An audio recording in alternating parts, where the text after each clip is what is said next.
Is the Biden family's China scandal warping Biden's China policy? I think y'all already know the answer to that. Well, at least y'all know my answer to that. I've done a video earlier talking about Biden and his China's policy. He's doing everything he can to protect China, and like I alluded to in the last video that I talked about him in China, he has to do all he can to protect China because they got all his secrets. They got all the info of him sharing that bank account, him receiving money from China and the dirt on his son. So he's gonna do whatever he can to protect the Biden family name. Um, but before we get started, go ahead and hit that like button, share this out so we can get this information out there. Subscribe if you're not already a subscriber, and hit that alarm bell so you know when I'm putting out new stuff. Now, when you hit that alarm bell, you can change it. You can click it and change it from personal to all. That way, you get all notifications from when I'm putting out stuff. Also, check out my link tree in the description. It has a link to my Patreon where I talk about things I can't talk about here. And there's also a link to my Instagram where I put out even more news. So check that out as well. All right, let's talk about this news. Is there anything more infuriating than the Biden administration's public rhetoric, or rather its lack of meaningful rhetoric in response to the Chinese people's hilarious protests against the monstrous communist regime that enslaved them? Jimmy Quinn has a post on the latest drivel to come out of the White House. It's ridiculous, and I did a video on it as well. Um, I found yesterday's commentary by the administration's national security spokesman, retired Rear Admiral John Kirby, especially disheartening. He avoided any criticism, much less condemnation of Xi Jinping's regime, mouthing instead the Biden line that everyone should have the right of a peaceful protest, which of course the Chinese are denied because of lethal repression by the regime. The White House, Kirby insisted, won't speak for the protesters because they are speaking for themselves. In other words, the Biden administration does not want to be perceived. Excuse me, that was my Bluetooth connecting to my thing. Sorry about that. But the Biden administration does not want to be perceived as sympathetic to truth telling about the Xi regime atrocities, and we all know about it. What they I talk about them to ad nauseum, and what they doing to the Uyghurs. He squashed any type of dissent and blame it. Anyone speaks out, they get locked up and thrown in the camp, and so they say, "Oh, it's because of COVID. It's COVID policy." When we all know that's not to be the case in the majority of things. I think it said they got 90 upward to around 90,000 people locked up in this COVID camp. Come on, be for real. 90,000 people got COVID at the same time. This we know that's not true. They're locking up anyone that speaks up out against the government. Kirby is a very smart and able guy, unlike many administrative lightweights who convey that they are in over their heads. He knows exactly what he's saying. He is well aware that his appeasing message is crushing to people who are risking their lives. I mean, look what the Chinese police did to the BBC reporters. They beat the crap out of them.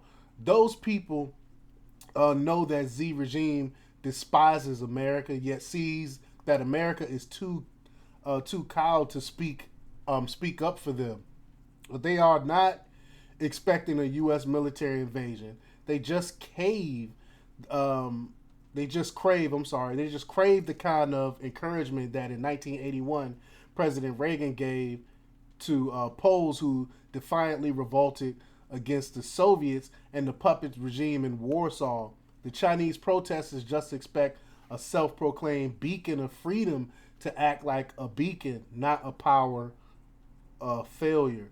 Um, at the risk of belaboring what I've been saying for a couple of years, the Biden family scandal, the millions of dollars that agents of the Chinese government, among other agents of corrupt and hostile regimes, poured into the family coffers during the Obama and Trump years, cannot be uh, uh, cannot be disgraded, disagreed, from Biden administration policy positions on China. Just look at his policy on China.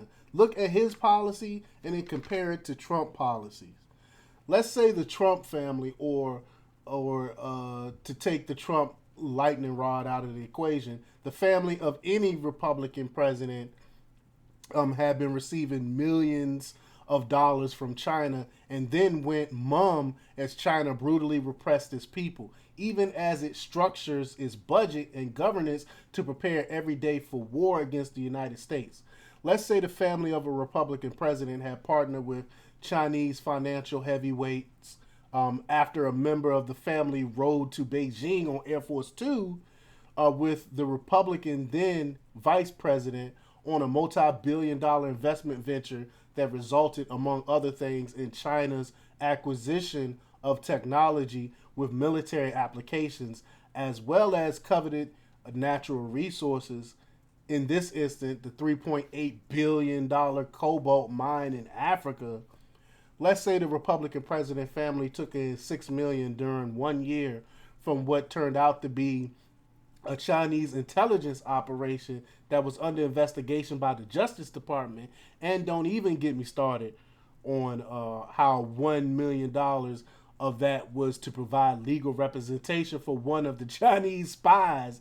I covered that before to help a patent arm of the Chinese regime try to figure out why U.S. law enforcement and intelligence agencies were snooping around. I mean, come on. These are all facts, though. We know these are all true. I got the receipts for all of that. But if there were such a Republican president, the story of his purchase by America's number one geopolitical foe and what it would portend for U.S. national security would be the only story in American media. That's all they would talk about. It would be an obsession on Capitol Hill. The only thing we'd be hearing day in and day out is how the Republican president had cashed in big time on his political influence, heedless of how doing so empowered and emboldened Americans' enemies, and how the resulting display of weakness made it more likely that China would act on Xi's driving ambition to invade and annex Taiwan.